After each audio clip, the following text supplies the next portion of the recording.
হিজরতের ৭ বছর পূর্বের কথা। মক্কায় মুসলমানদের অবস্থা ছিল চরম শোচনীয়। রাসূল সাল্লাল্লাহু আলাইহি ওয়াসাল্লাম ও তার সাহাবীগণ প্রতিদিনই কুরাইশদের অমানবিক অত্যাচারের শিকার হতেন।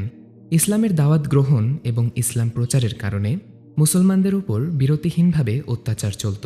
জুলুম, অত্যাচার আর দুর্ভাবনা, দুশ্চিন্তার মাঝেও রাসূল সাল্লাল্লাহু আলাইহি ওয়াসাল্লামের মুখে দেখা গেল আনন্দের আভাস। রাসূল সাল্লাল্লাহু আলাইহি ওয়াসাল্লামের মুখে আনন্দের পবিত্র আভাস দেখে সকলেই আনন্দিত হলেন। সংবাদ এলো, নবী সাল্লাল্লাহু আলাইহি ওয়াসাল্লামকে লালন পালনকারী উম্মুল আইমানের ঘরে আল্লাহ একটি ছেলে দান করেছেন। কে এই শিশু যার জন্মগ্রহণের সংবাদ শুনে রাসূল সাল্লাল্লাহু আলাইহি ওয়াসাল্লাম এত আনন্দিত হয়েছিলেন? হ্যাঁ, এই শিশুই উসামা ইবনে জায়েদ রাদিয়াল্লাহু আনহু। এই শিশুর জন্মগ্রহণের সংবাদে রাসূল সাল্লাল্লাহু আলাইহি ওয়াসাল্লাম খুব আনন্দিত হয়েছিলেন। এই শিশুর পিতামাতার সন্তান লাভে রাসূল সাল্লাল্লাহু আলাইহি ওয়াসাল্লামের খুশি হওয়ারই কথা, কারণ তারা ছিলেন অতি আপনজন। তাদের একজন রাসূল সাল্লাল্লাহু আলাইহি ওয়াসাল্লামের প্রিয় পাত্র জায়েদ বিন হারেসা রাদিয়াল্লাহু আনহু এবং অপরজন উম্মুল আইমান। এই শিশুর মায়ের নাম ছিল বারাকাতুল হাবাশিয়াসি, যাকে উম্মুল আইমান নামে ডাকা হতো। তিনি ছিলেন রাসূল সাল্লাল্লাহু আলাইহি ওয়াসাল্লামের আম্মা আমেনার কৃতদাসী।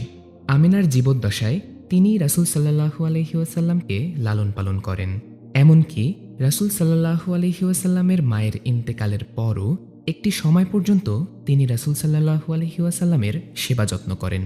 প্রায়ই তার সম্পর্কে রাসূল সাল্লাল্লাহু আলাইহি ওয়াসাল্লাম বলতেন, আমার মায়ের পর তিনিই আমার মা এবং আমার পরিবারের অবশিষ্ট মুরব্বী, যাকে নিজ বাড়িতেই রেখেছি। তিনি সেই সৌভাগ্যবান শিশুর মা উম্মুল আইমান, আর তার পিতা ছিলেন রাসূল সাল্লাল্লাহু আলাইহি ওয়াসাল্লামের প্রিয় পাত্র জায়েদ ইবনে হারেসা রাদিয়াল্লাহু আনহু। ইসলাম পূর্ব যুগে যিনি ছিলেন তার পালক পুত্র, সম্মানিত সাহাবা, গোপনীয় বিষয়ের বিশ্বস্ত আমানতদার, নবী পরিবারের সদস্য এবং সবার চেয়ে অধিক ভালোবাসার পাত্র। উসামা ইবনে জায়েদের জন্মগ্রহণে মুসলমানরা খুবই আনন্দিত হয়েছিল। এ ছেলেকেই সাহাবীদের পক্ষ থেকে রাসূল সাল্লাল্লাহু আলাইহি ওয়াসাল্লামের প্রিয় পাত্রের প্রিয় সন্তান উপাধিতে ভূষিত করা হয়। রাসূল সাল্লাল্লাহু আলাইহি ওয়াসাল্লাম উসামাকে খুবই ভালোবাসতেন। রাসূল সাল্লাল্লাহু আলাইহি ওয়াসাল্লামের কন্যা ফাতিমাতুজ জুহরা রাদিয়াল্লাহু আনহার ছেলে হাসান ইবনে আলী রাদিয়াল্লাহু আনহু উসামা রাদিয়াল্লাহু আনহুর সমবয়সী। হাসান দেখতে খুবই সুন্দর, গোলাপি ফর্সা এবং হুবহু তার নানা রাসূল সাল্লাল্লাহু আলাইহি ওয়াসাল্লামের মতো। আর উসামা রাদিয়াল্লাহু আনহু ছিলেন খুবই কালো, তার ছিল খর্বাকার নাসিকা, তার হাবশিমা বারাকার মতো। কিন্তু রাসূল সাল্লাল্লাহু আলাইহি ওয়াসাল্লাম উভয়ের মধ্যে স্নেহ ভালোবাসার কোনো পার্থক্য করতেন না। উসামা রাদিয়াল্লাহু আনহুকে তার এক উরুর ওপর বসাতেন এবং অন্য উরুর ওপর বসাতেন হাসান রাদিয়াল্লাহু আনহুকে। অতঃপর উভয়কেই বুকে জড়িয়ে নিয়ে বলতেন, হে আল্লাহ, আমি এ দুজনকেই সমান ভালোবাসি, তুমিও তাদেরকে ভালোবাসো। একদিন উসামা রাদিয়াল্লাহু আনহু হোঁচট খেয়ে দরজার চৌকাঠের ওপর পড়ে যাওয়ায় তার কপাল কেটে যায়। রাসূল সাল্লাল্লাহু আলাইহি ওয়াসাল্লাম উম্মুল মুমিনিন আয়েশা রাদিয়াল্লাহু আনহাকে উসামার ক্ষতস্থান পরিষ্কার করার জন্য ইঙ্গিত করেন, কিন্তু তাতে তার বিলম্ব দেখে রাসূল সাল্লাল্লাহু আলাইহি ওয়াসাল্লাম নিজেই উঠে গিয়ে উসামার ক্ষতস্থান পরিষ্কার করতে থাকেন এবং তাকে আদর মায়াভরা কথাবার্তা শোনান এবং সান্ত্বনা দেন, যাতে সে সন্তুষ্ট হয়। উসামা রাদিয়াল্লাহু আনহুর প্রতি রাসূল সাল্লাল্লাহু আলাইহি ওয়াসাল্লামের ভালোবাসা কতটুকু গভীর ছিল তার প্রমাণ পাওয়া যায় এই ঘটনা থেকে। উসামা রাদিয়াল্লাহু আনহু যৌবনে পদার্পণ করলে তার মধ্যে চারিত্রিক ও মানবিক গুণাবলীর অপূর্ব প্রকাশ পরিলক্ষিত হয়। রাসূল সাল্লাল্লাহু আলাইহি ওয়াসাল্লাম এই কারণে তার প্রতি আরও বেশি আকৃষ্ট হন। উসামা রাদিয়াল্লাহু আনহু শুধু সাধারণ অর্থেই বুদ্ধিমান ছিলেন না, বরং অসাধারণ প্রজ্ঞারও অধিকারী ছিলেন। তিনি শুধু সাহসী যোদ্ধাই ছিলেন না, বরং যুদ্ধের কলাকৌশলে তিনি ছিলেন একজন কুশলী যোদ্ধা। যে কোনো জটিল সমস্যার সমাধানে তিনি ছিলেন বিশেষ প্রজ্ঞাবান। তিনি যেমন মানবিক গুণে ছিলেন গুণান্বিত, তেমনি ছিলেন একজন মুত্তাকি ও আল্লাহ ভীরু আবেদ।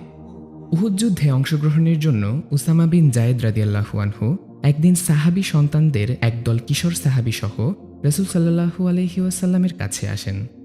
বিশ্বনবী সাল্লাল্লাহু আলাইহি ওয়াসাল্লাম যোগ্যতার ভিত্তিতে যাদের গ্রহণ করা যায় তাদেরকে গ্রহণ করেন এবং অল্প বয়সের কারণে যাদেরকে ফেরত পাঠানো হয় তাদের মধ্যে উসামা ইবনে জায়েদ রাদিয়াল্লাহু আনহু ছিলেন অন্যতম। রাসূল সাল্লাল্লাহু আলাইহি ওয়াসাল্লামের সাথে ইসলামের পতাকা তলে যুদ্ধে অংশগ্রহণ করতে না পারায় উসামা রাদিয়াল্লাহু আনহু দুঃখ ভারাক্রান্ত মন নিয়ে বাড়ি ফিরে যান।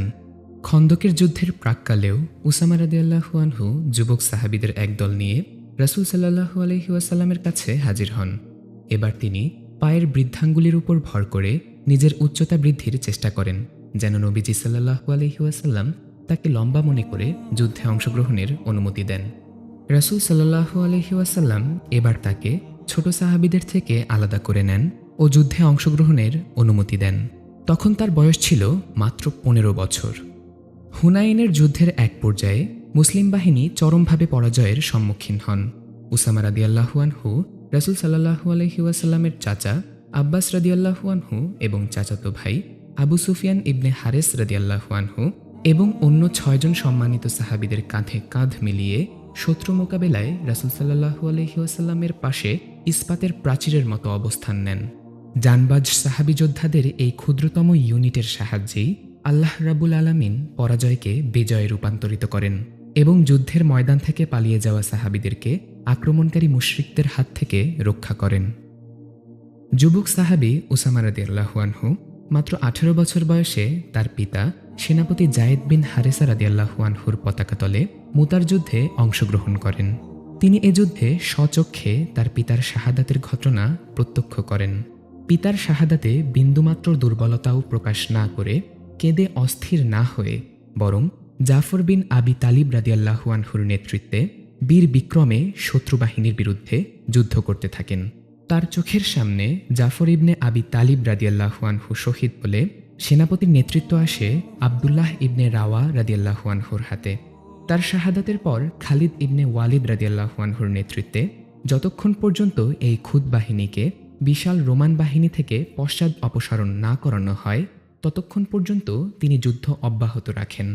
যুদ্ধ শেষে তিনি আল্লাহর কাছে পিতা জায়েদ ইবনে হারেসা রাদিয়াল্লাহু আনহুর সর্বোচ্চ পুরস্কারের আশা নিয়ে শাহাদাতপ্রাপ্ত পিতার লাশকে যুদ্ধক্ষেত্রে দাফন করেন এবং তার পিতার ঘোড়া নিয়ে মদিনায় ফিরে আসেন।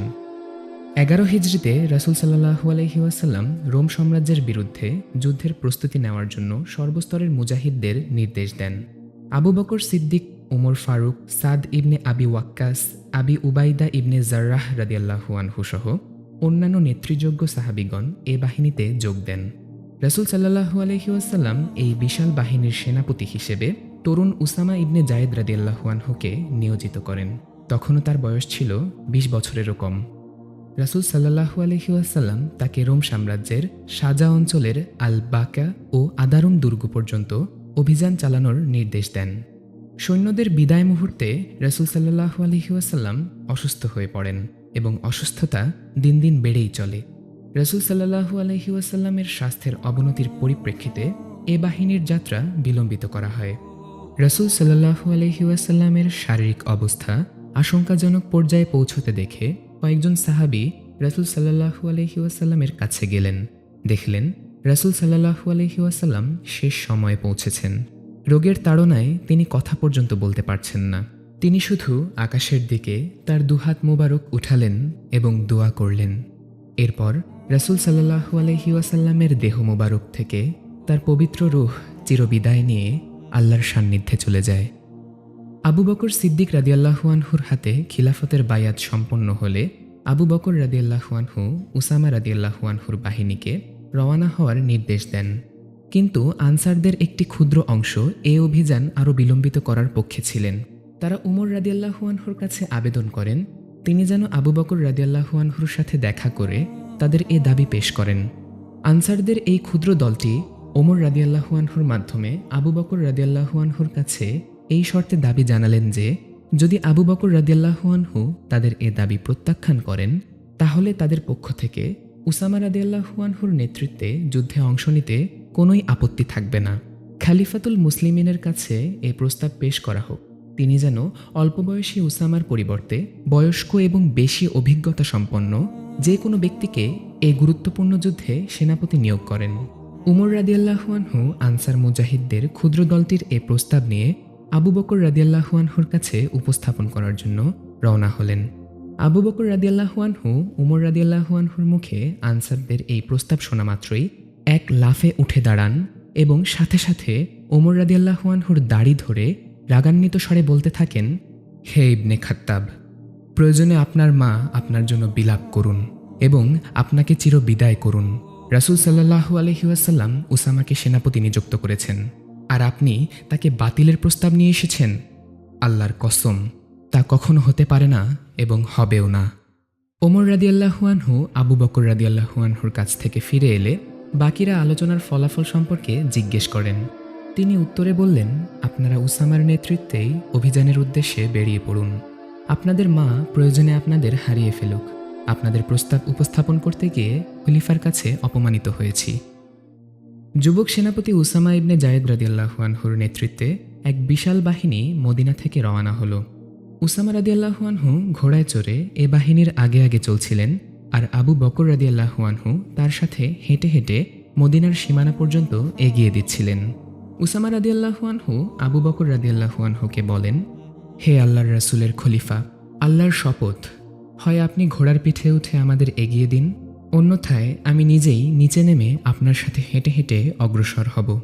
আবু বকর রাদিয়াল্লাহু আনহু উত্তর দিলেন, আল্লাহর শপথ, তুমি ঘোড়ার পিঠ থেকে নামতে পারবে না।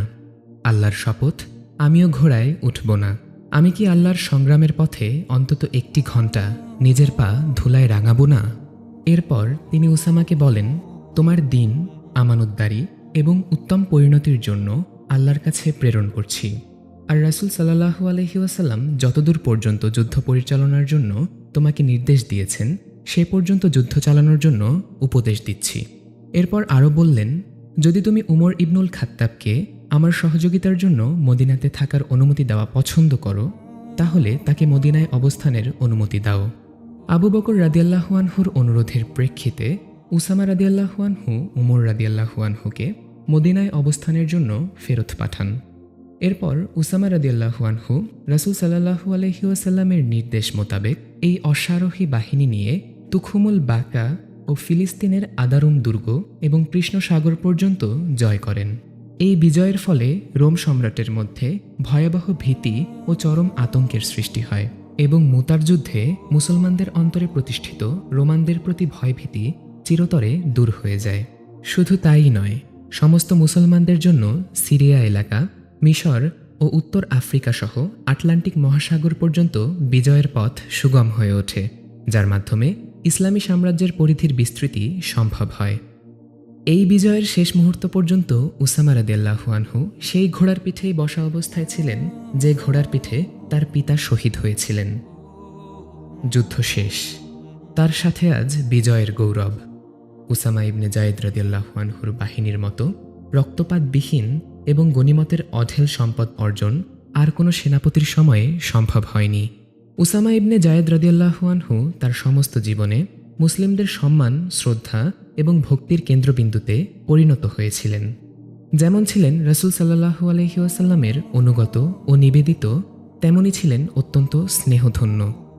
উমর রাদিয়াল্লাহু আনহু তার ছেলে আবদুল্লাহর চেয়ে উসামার জন্য বেশি সরকারি ভাতা নির্ধারণ করলে আবদুল্লাহ তার পিতা ওমরের কাছে আপত্তি জানিয়ে বলেন, হে পিতা, আপনি উসামা বিন জায়েদের জন্য নির্ধারণ করেছেন 4000 দিরহাম আর আমার জন্য 3000 দিরহাম। তার পিতা তো আপনার চেয়ে বেশি গুরুত্বপূর্ণ ছিল না, তেমনি সেও আমার চেয়ে বেশি গুরুত্বপূর্ণ নয়। উমর রাদিয়াল্লাহু আনহু তাকে বলেন, তোমার এ অহমিকার জন্য তোমাকে ধিক্কার। তুমি বাস্তবতা থেকে অনেক দূরে অবস্থান করছো।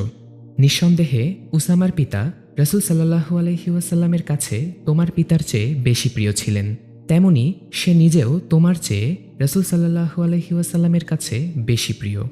পিতার এ কথা শুনে আবদুল্লাহ অত্যন্ত বিনয় ও সন্তুষ্ট চিত্তে তার জন্য ধার্যকৃত ভাতায় রাজি হয়ে গেলেন। উমর রাদিয়াল্লাহু আনহুর সাথে উসামা ইবনে জায়েদ রাদিয়াল্লাহু আনহুর সাক্ষাৎ হলে তিনি বলতেন, মারহাবা হে আমার আমির।